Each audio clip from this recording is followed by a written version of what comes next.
Hello, I'm your host, Eli Beckman, also known as Glassy. Everyone can call me Glassy for the course of the interview here.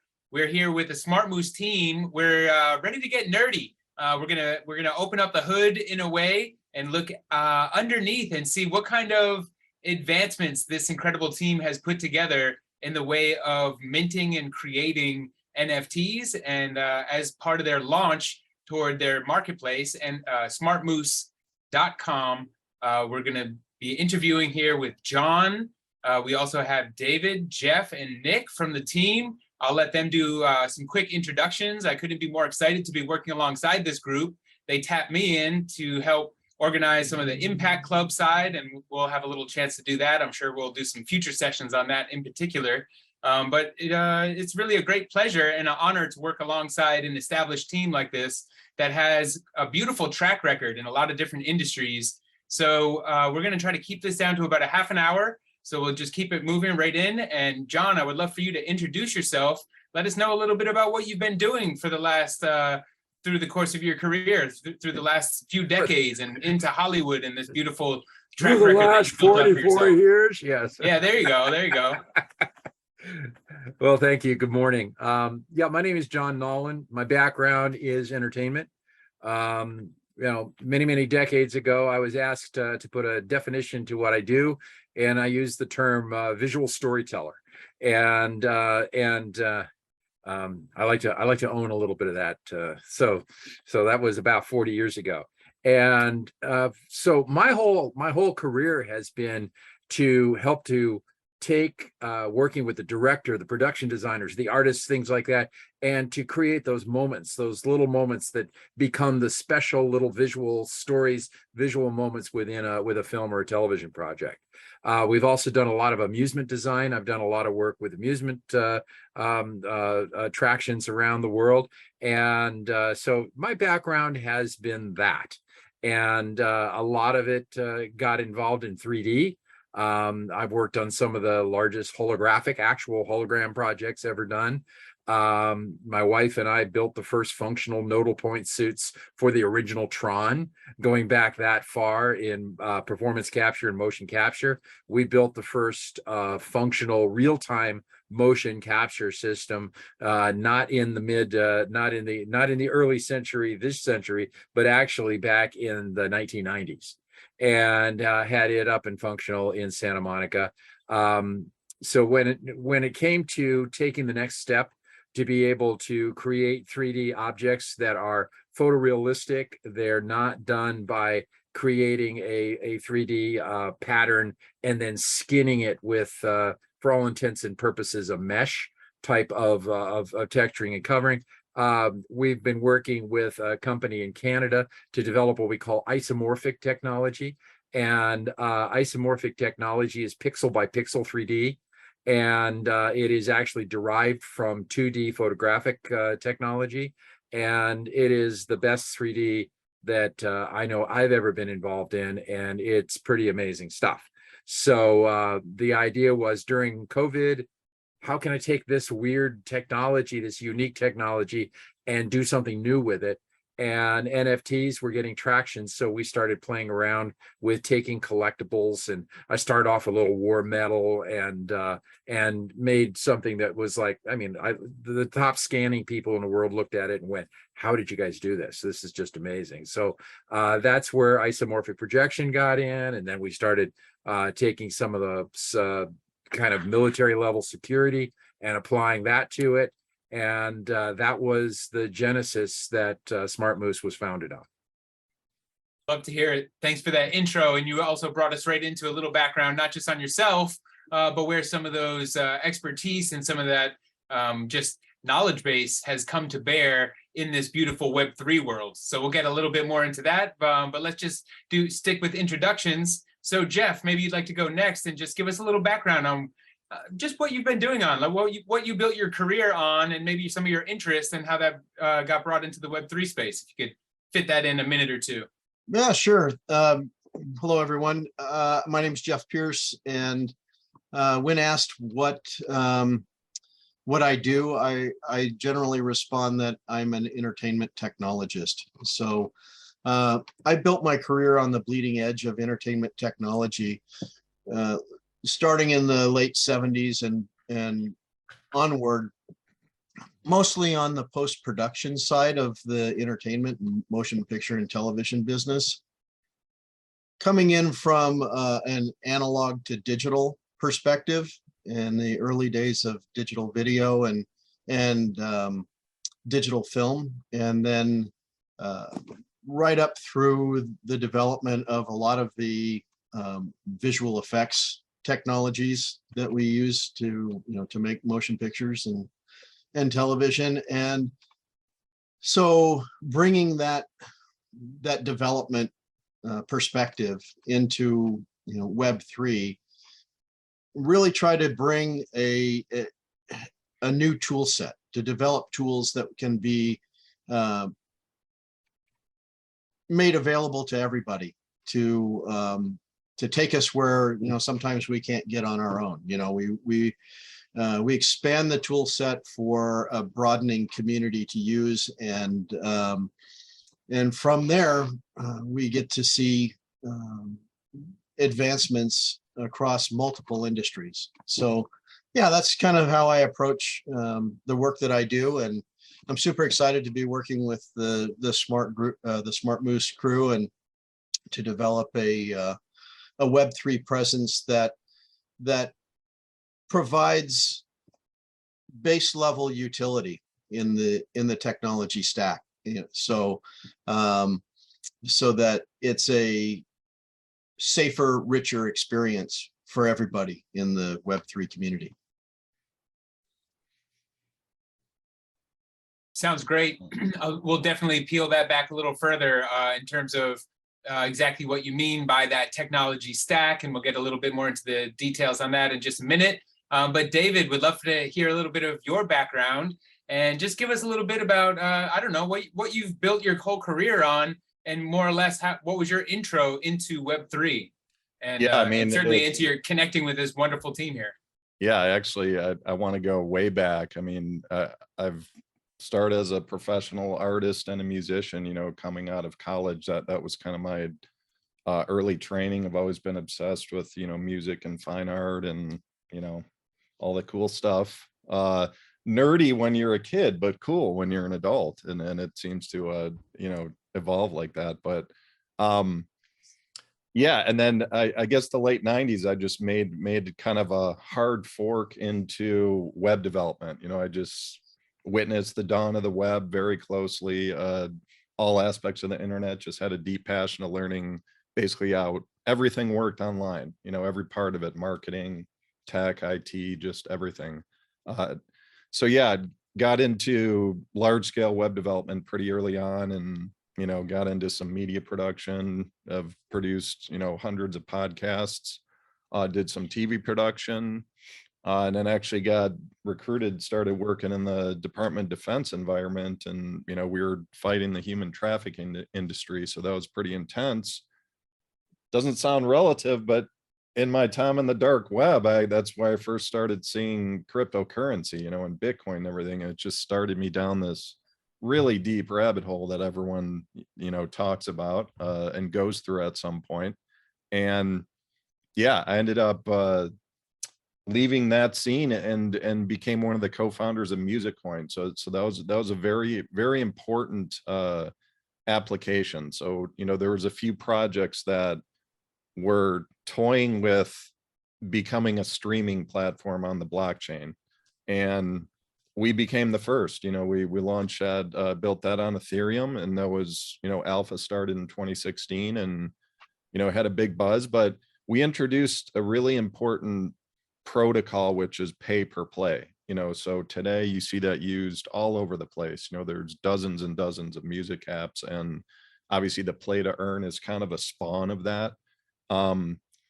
And yeah, so that just basically, that's what my career has been, full-time since, building applications, advising dozens of other startups and projects all over the world.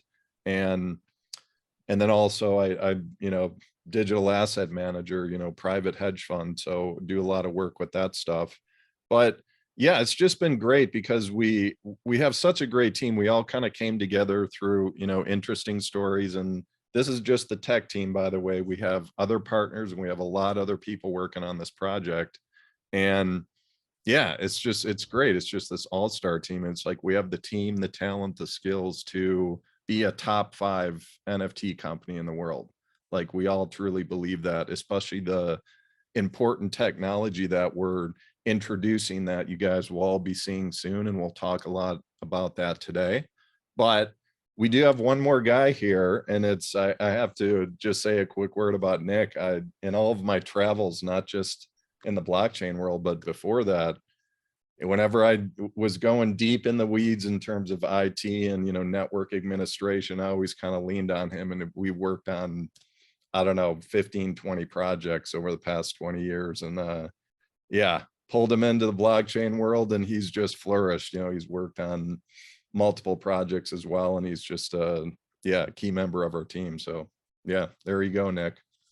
Love it. Yeah, I want to hear a little bit from Nick, but I also want to point out a commonality that I'm hearing a lot, which is interesting because everyone is certainly coming from a different kind of a different work experience, a different type of career. But then there's this consistent overlap that I'm hearing in the realm of entertainment, in the realm of production, whether it be TV or film, that one way or another, it's this overlap where it's not just the technology, but it's technology for some cultural purpose, some creative purpose. It sounds like that's one of the strong commonalities among the team as a whole. For sure. Yeah. Great. Yeah, Nick, let's hear it. We want to hear it straight from the Nick's mouth. What have you been up to? What have you been up to? And how has Web3 been for you so far? Well, Web3 has been very, very good to me. To quote a movie, staying here. Well, I started out, as David said, I've been an IT executive for approximately 20 plus years. I cut my teeth on companies like Coca-Cola, Amoco Oil before they came British Petroleum, Fannie Mae. My superpower has always been able to go ahead and take the impossible and make it possible. And another thing that makes me very desirable is the fact that I can take all the tech that John and Jeff build and I can put it into human words so people like, an average day person can understand. That, and also, you said we all come from entertainment and stuff like that. I mean, just look at me, people laugh just looking at this face here. So, that's entertaining enough. But when David brought me into this scene approximately 8 to 10 years ago, people knew me through him and stuff like that. But I got my real big break with a company called The Uplift, who happens to be one of the first metaverses on the Wax blockchain built off of Minecraft.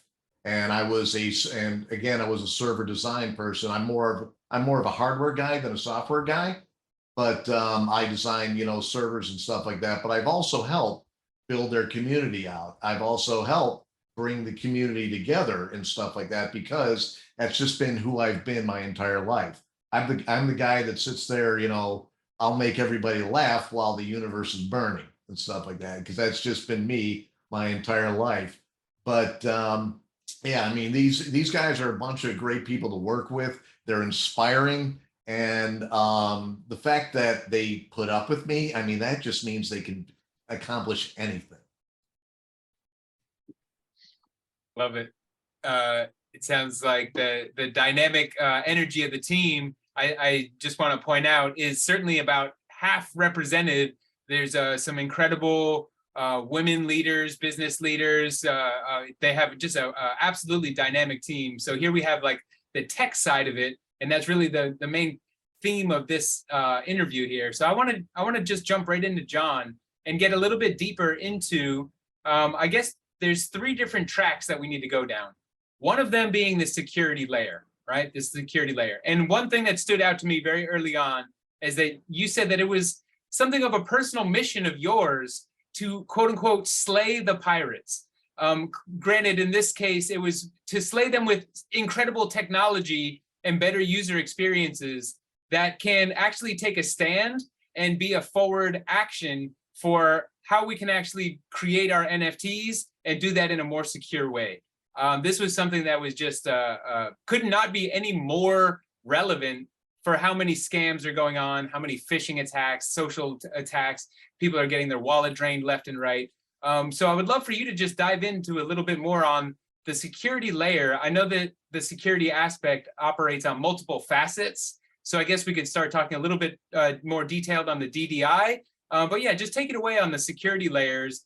Maybe talk a little bit about your passion for that and how you came to love and revere security in the realm of digital technology, and how you're carrying that forward with the SmartMoose technology that puts it just above and beyond any other minting platforms that exist. Okay, well, thank you, Glassy. The three different company entities that came together, one of which is Diamage, is something that I was heavily involved in, and that grew out of security consulting work that I did for the government. And I worked with the United States Ambassador Technology. I worked on a lot of different think tanks and panels over a 27-year period of time, and it's interesting to me where things that they were talking about in 1994 are just now coming out, today, and things like that. So maybe it was having kind of that precognitive idea of where things were. And when the idea for Diamage came up, the first person I thought of was Jeff. And I actually asked my co-founder, I said, listen, if I'm going to do this, I want Jeff, because if we're going to be fighting pirates, I want one of the guys that helped to write the current platform there with us to be able to write the next standard. And that's really where the genesis of the security started, was when I say military level technology, I mean it. And we are actually we're patent applied for. We're almost done with the patent process on a completely different patent category, not just patent type, but a patent category. So for the security, and that's where the forged process comes from. A lot of people said, why would you call it forge? Doesn't that mean a forgery, a fake?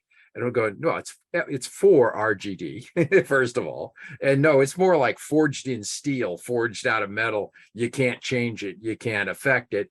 And if you do, it's going to come through it. And that's basically what the DDI technology does. So I'm just going to peel back a couple more layers on this with you. So on the case of actually making a mint, so I guess I want to first of all highlight that smartmoose.com will be a curated marketplace. So this isn't initially going to just be open to the public, but they will be bringing forward different curated NFT drops. And on the NFT drops that you do bring through SmartMoose, that your DDI technology starts even before the minting process. Maybe you could just bring us a little bit into like how that works, or yeah, just where that came from and why that's effective. Well, yes, I can do that. Yes, what we have created, and primarily our key encoder Mario and Jeff have been working very hard on, is a process called digital DNA.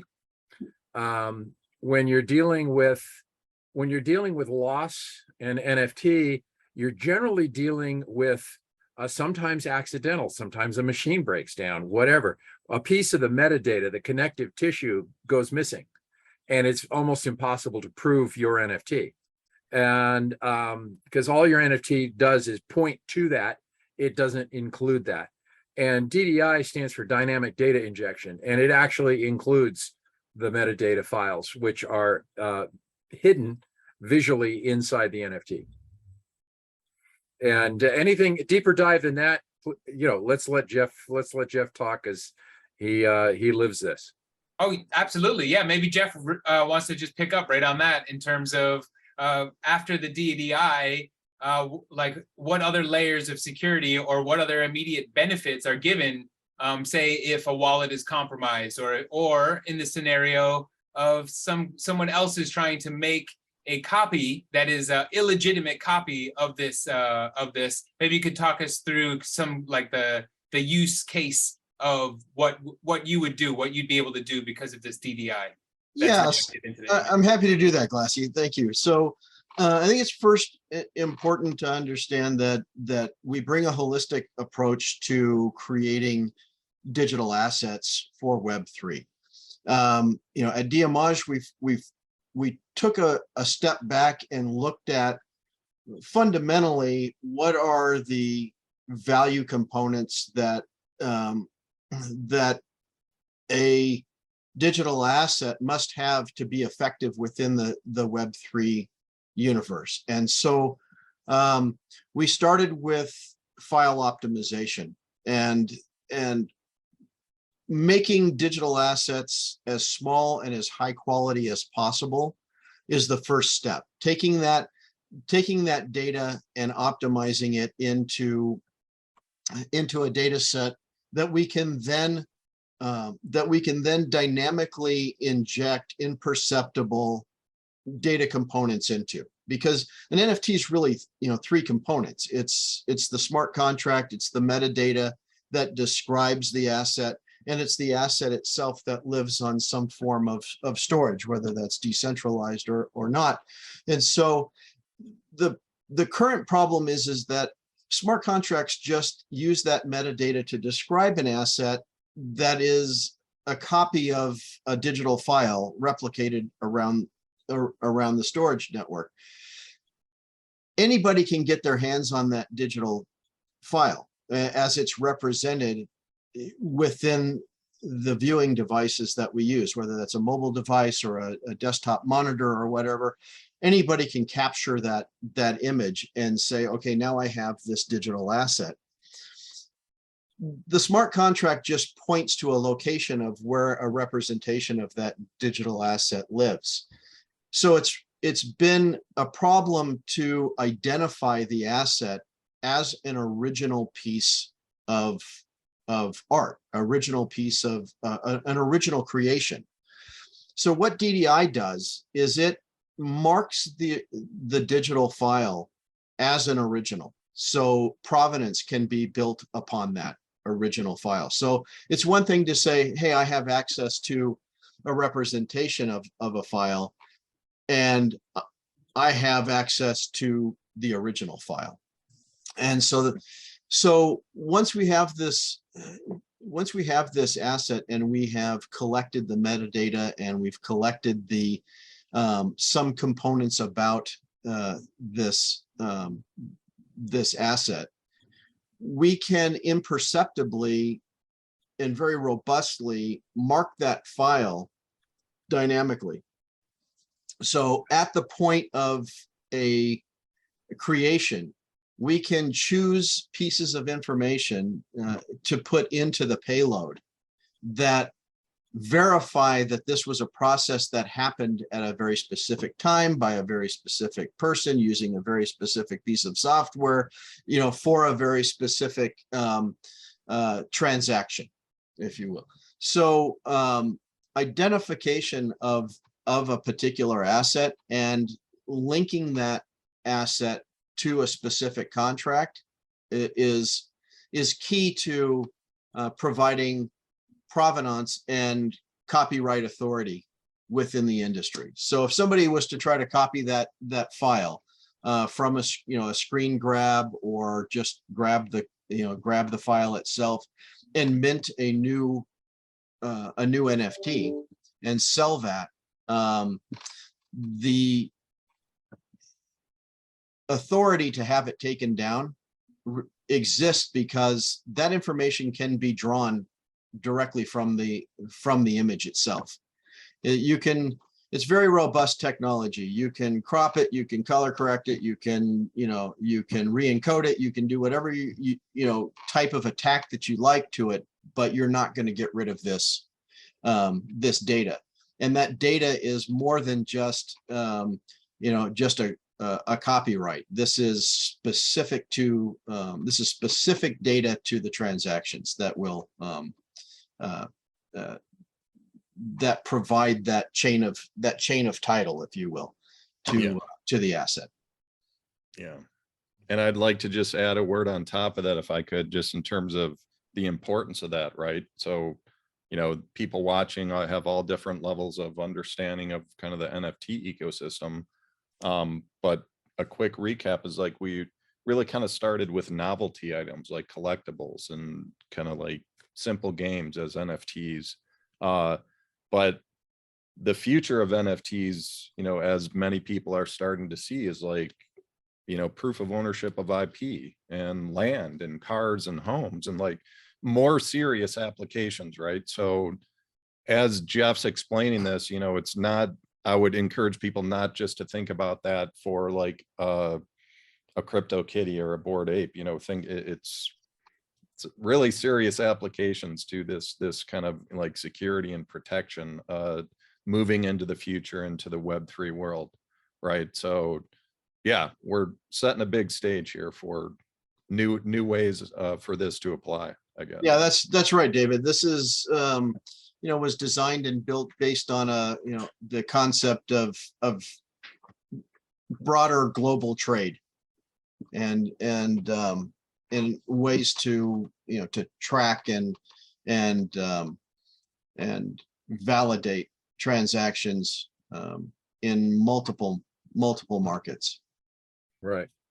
Right. It's also important to note that while the Web3 is still within its infancy, we are poised to go ahead and follow its growth, and we are poised to go ahead and be as nimble as possible with this web DNA, because we will become basically part of this new growth serum.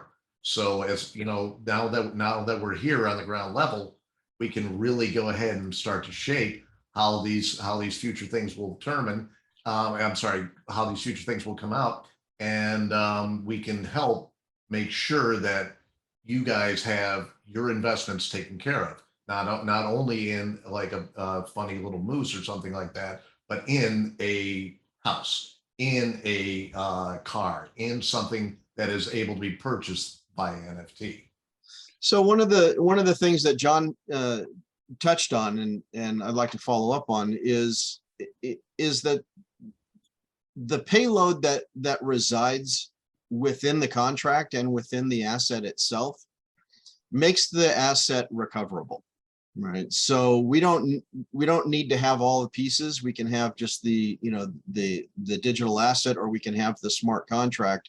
But from that digital DNA that's in there, the payload that's carried, we have the ability to get back to a source of content that would allow us to essentially reforge an original. So even if the storage gets lost, or the metadata gets lost, or somehow the chain goes away from one of those, you know, from one of those pieces, there's always the ability to recreate the digital asset from the you know, from the DDI that's present. Now, there's a couple of different ways that that people can verify whether or not the asset that they have possesses DDI or has been forged.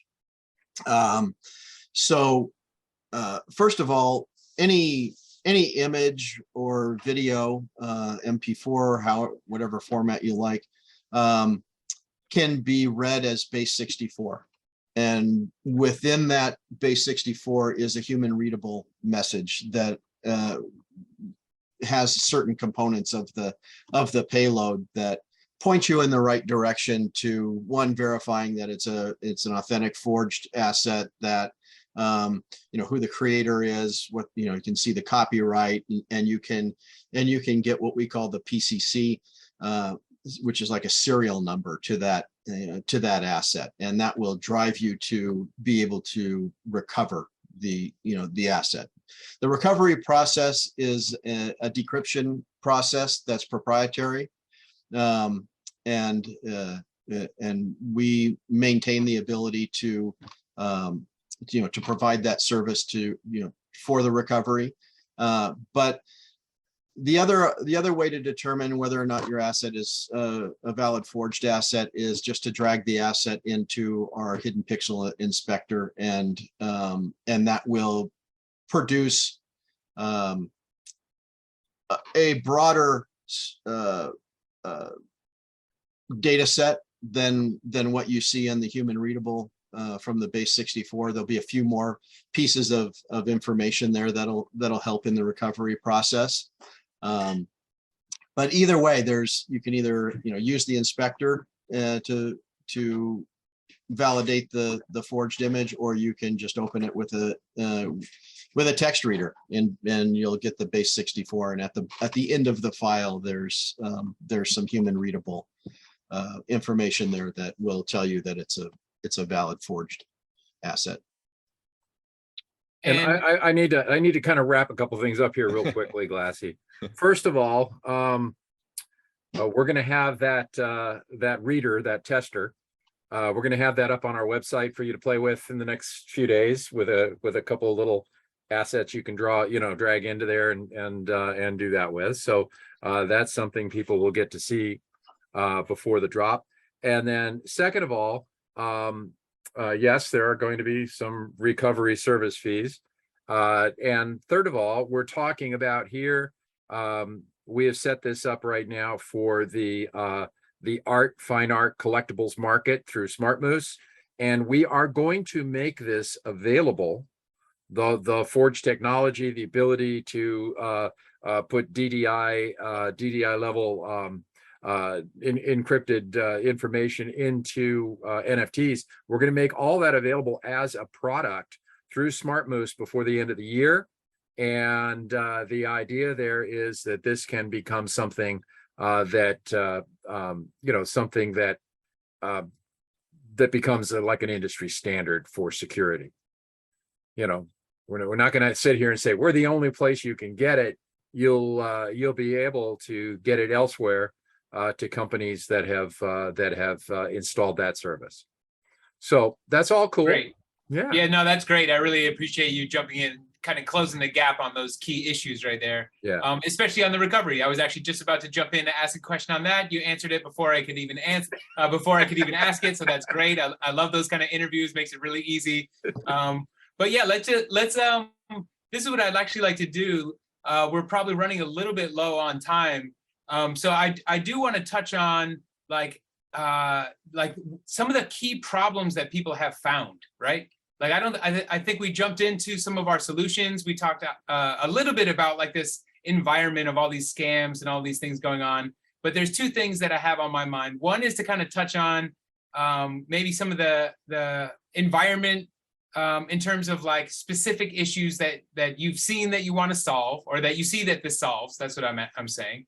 And secondly, I'm seeing like there's new players that are now willing to come into Web3 once they know they have these kind of security assurances.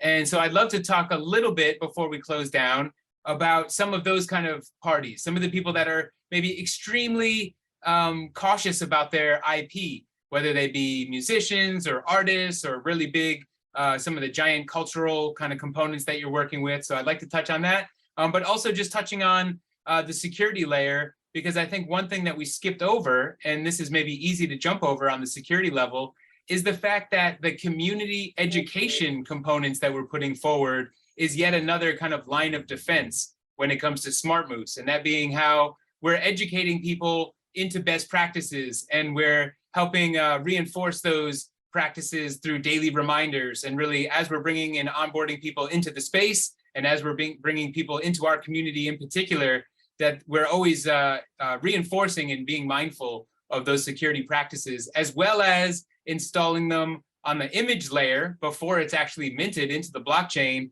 And now once it's actually into the blockchain and minted and available for purchase through smartmoose.com, that any of those NFTs will actually have a recovery component to them. Just in case anyone missed that if your NFT is in some way, if there's like fraudulent activity, or if your NFT is lost or stolen, that you actually would have the ability to recover that. That's a major, major advancement in the world of NFTs. So I just wanted to kind of underscore all those key points, and then maybe just open the mic up for any of you fine gentlemen that might want to jump in on just some of these issues of security, some of the scams, some of the nonsense that you've seen.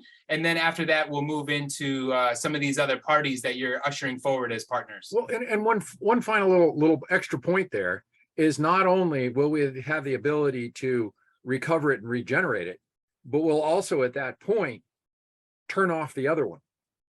If anybody has stolen it, stuff like that, it even if they've managed to end up with the DNA intact or whatever, we have proven that it's yours, and we've connected it back through the transaction, and we've done the triple kind of court admissible check to do that, the smoking gun, so to speak. So we can turn off the old one. So anybody that tries to sell that, it's not going to pass the test. It no longer is an NFT. So, stealing our NFTs is going to be like, putting that the VIN number right on the ad for a stolen car. It's not going to work. And so that's a big part of it as well. Yeah, and I just a quick, I guess, jaunt into the creative side, and maybe we could circle back, is like what's so awesome about like our SmartMoose team is like people like Jeff and John. I mean, they're technologists, but they're deeply creative people. I mean, they've worked on over 100 big budget Hollywood movies, right? And if they want to say what they are, I'll let them say it, but Yeah. Everyone knows the movies they've worked on. And so it's like, with this technology, we're also introducing all this like deeply creative work. Like obviously we're introducing our Alpha Moose series on September 20th, but we already have 2 more series following it up of our own, which is introducing a type of media file that is not in any marketplace yet because it doesn't have our technology. Like, part of this optimization process I want to say it correctly, John, it optimizes a file from like 5-10 gigs down to 5 megabytes to fit within the default container of all the popular marketplaces out there. So when people see the type of media, it's like a little mini movie. I'm sure people have been trying to like force the square peg through the round holes and push too much media into the default container, and it starts to stutter. It doesn't load. I'm sure everyone's seen that. It has this like slow scroll. And yeah, so we're only company in the world that's going to be able to release like really high powered media right now. So Well, and it's go ahead. it's also important from a green environmental standpoint, David. Yes, is the fact that the files are smaller, they're cheaper to store, they're cheap. I mean, the fees go down, everything is good, but it's also green. It takes less space to do all this. And by the way, that was last week's figure. They've got it down to a 0.5 megabyte for that. Well, that's what they do. For the Noble Moose videos. Every month it gets better. Yeah, it's crazy. it gets better. Yeah. And so we're talking about just a whole new way of treating these files. And the idea has always been cut the costs, cut the amount of electricity, cut the amount of hardware required to store it, cut, but don't cut one thing, and that is the resolution and quality. That's because we're all stakeholders, we have produced or written and sold various entertainment products, and we know what it feels like to get ripped off. We know what it feels like to have somebody pirate our material and see our product out there and know that we're not getting paid for the work that we did. And so when John originally called me up and said, "How'd you like to fight pirates?" I said, "Arg, let's do it." Because we know that the return on investment in these products gives us the opportunity to do more of what we love, which is storytelling and entertaining. And so that's really kind of where this was born from. And then, you know, being old guys in the industry, you know, we knew what it was like to make digital images and digital film, you know, when technology was not as robust as it is today. I mean, back then we were, you know, working on, you know, pre-Pentium 1 machines with, you know, very limited memory, very limited storage, and very limited network bandwidth, you know, to, you know, so as the ancillary technologies have become more capable across the board. I mean, in companies like NVIDIA and, you know, various storage companies like Seagate and others have worked so, you know, so well to give us that power to create.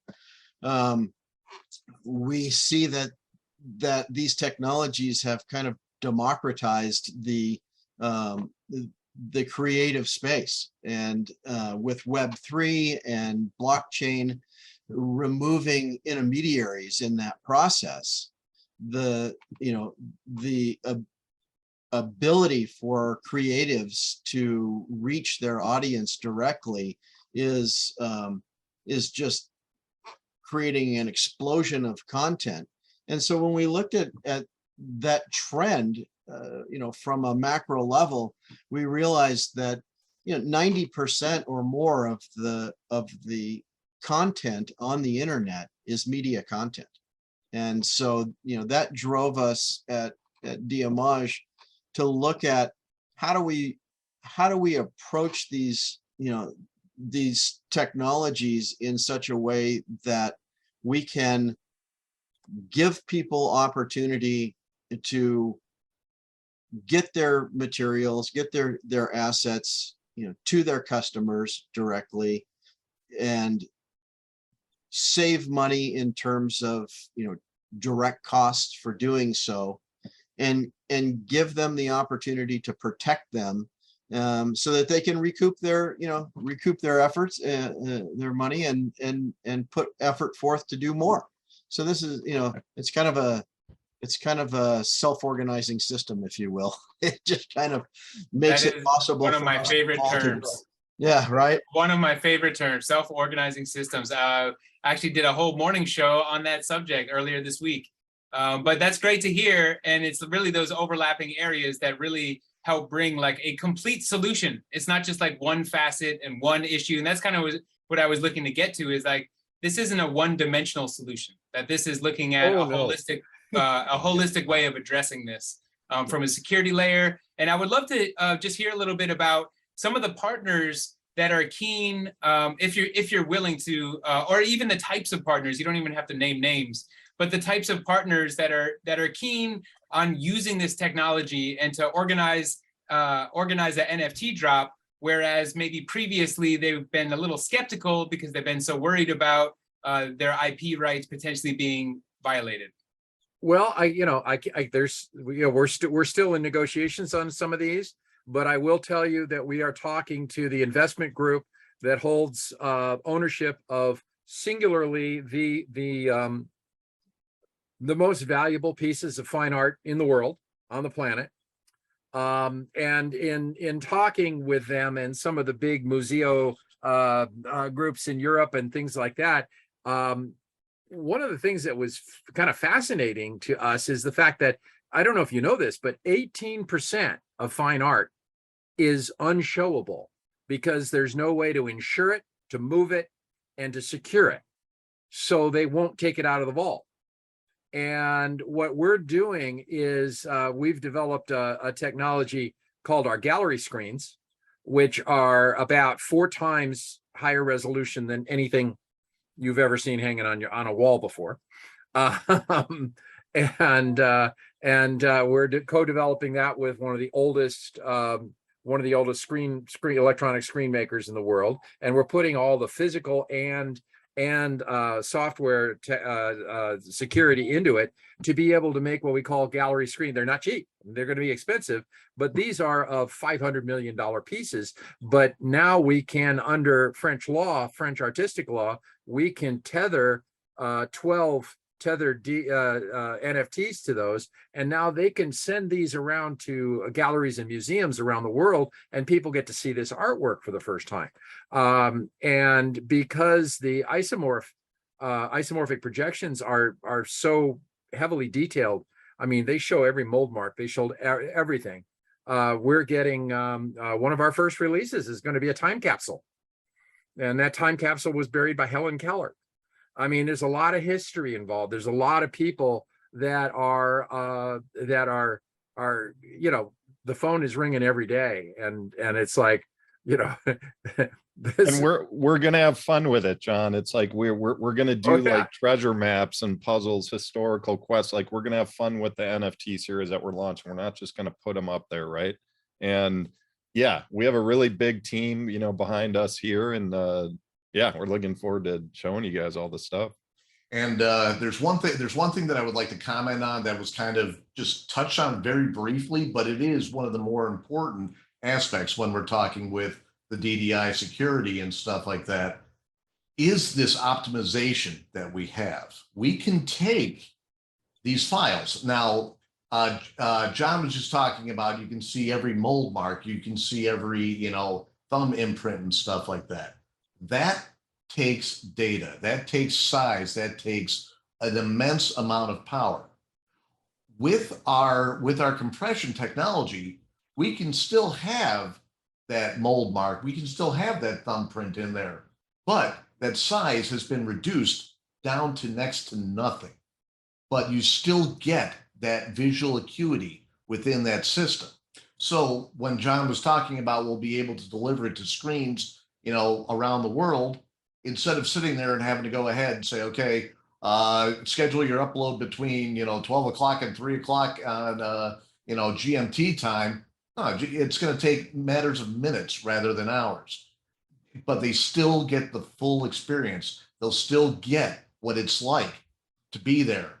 And because of that, we, the guys sitting here behind these screens, will be able to get that experience as well. We'll be able to see the detail that we wouldn't have seen because of either religious laws or you just can't bring the thing out to come and play. So we're going to open doors through this technology and through this compression that have not been open for hundreds and hundreds of years. Yep. I mean, I think that in our, you know, algorithmic development for, you know, our optimization, the basis that we you know, laid down, we started from, was quality of experience. You know, we just wanted to make sure that integrity was key to the end result. Right. So we know that technologies, you know, compression technologies are lossless or lossy, and to get the kinds of reduction in file size and data rate necessary to, you know, to fit into these boxes in Web3 and to utilize decentralized storage applications and such, that we needed to get those numbers down significantly. But at the same time, we needed to maintain, you know, integrity of the, you know, of the experience. So we're pretty happy with what we've been able to achieve. I mean, we continue to improve on it, you know, all the time, but where we're at right now, for people that have been working in this area of image processing for a very long time, people who have actually created standards like MPEG and others, have simply said, I have no clue how you did that. And so to have those kinds of, you know, that kind of feedback from, you know, from industry experts has been gratifying. Yes. We've had quite a bit of it. Yeah. So love it. That might be a good breaking point, or maybe we'll just leave it open for some closing comments. If anyone has kind of any key things that they wanted to address, or talking about any other, this is like kind of my job to help help leak the alpha, get the alpha out to the people. Any other things with potential partners that are coming up, things to look forward to. I know we'll have many more of these sessions. We'll be able to get a little bit more into the Impact Club. We might want to just maybe, I'll make a disclaimer that the sales from smartmoose.com, the NFT sales, 10% of those will go into a specific fund that will be directed by the community. And the way to get into that community will be purchasing one of their Alpha Moose NFTs that is coming out on September 20th. So let me just get that out. So that key information is out and present. If you're interested in being part of the pre-sale, you can do that. You can sign up and apply on that same website, smartmoose.com. Okay, but yeah, let's move into some closing comments or anything that you might have felt like we missed, or just some key passion areas of this project. I'll go first. I'll just say that, I'd like to invite everybody that's watching and, and friends and associates to join the herd and join us on this journey and help us make a positive impact. Excellent. Yeah, there's so much more, right? I was going to ask John to talk about like the sessions, the music sessions series that we will be getting to next year. There's like interactive browser development. There's isomorphic projection. There's a lot going on behind the scenes, guys. So yeah, just hit up our social media, jump into our Discord, make sure you come into the community. There's so much more coming. We're just scratching the surface with what we're going to be doing here.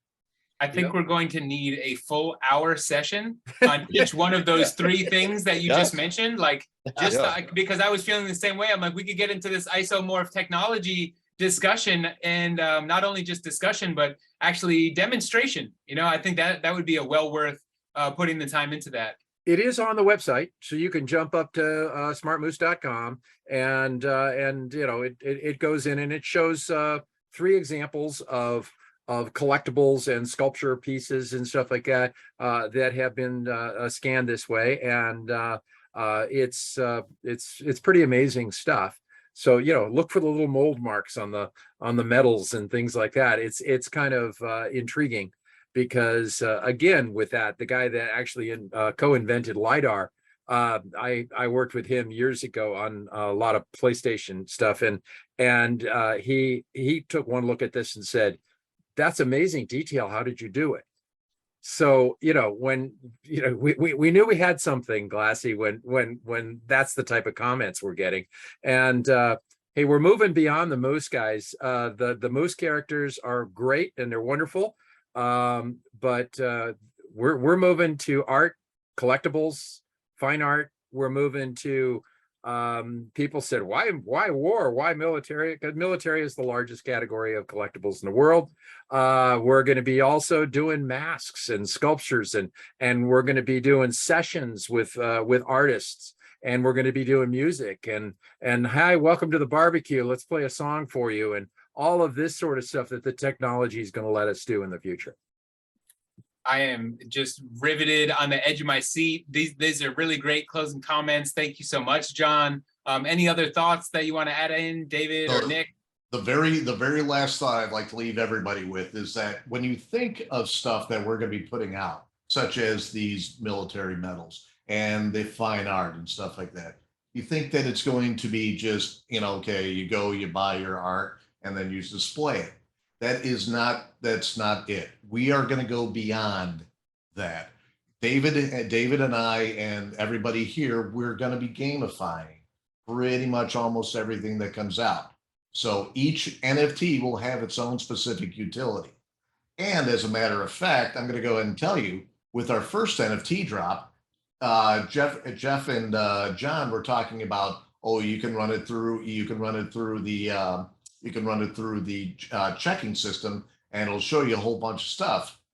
One of those NFTs actually has a little secret embedded into it using our DDI technology. So this way, we're going to make it fun for you guys to learn how to use our technology. One of the things that I'm really committed to is making sure that we can put the Rolls Royce of technology in your hands. But if you don't know how to use it, it's useless. So I want to come up with some fun ways to make sure that you know how to use this. And then you can tell your friends, hey, look at this. This is so cool. And then you can start up, the conversations on this. And you'll see where we're going with all this. And trust me, this is a project you don't want to sleep on. You want to take a look and you want to jump in on the ground floor while the getting's good. I'm not saying that just because, I'm working for this thing. I've seen the projects that we have in line. I've seen, behind the curtain. And if I was just like an investor in this one, I'd be sitting there going, take my money, take my money. We've got so much stuff that's going to bring you value. It's incredible.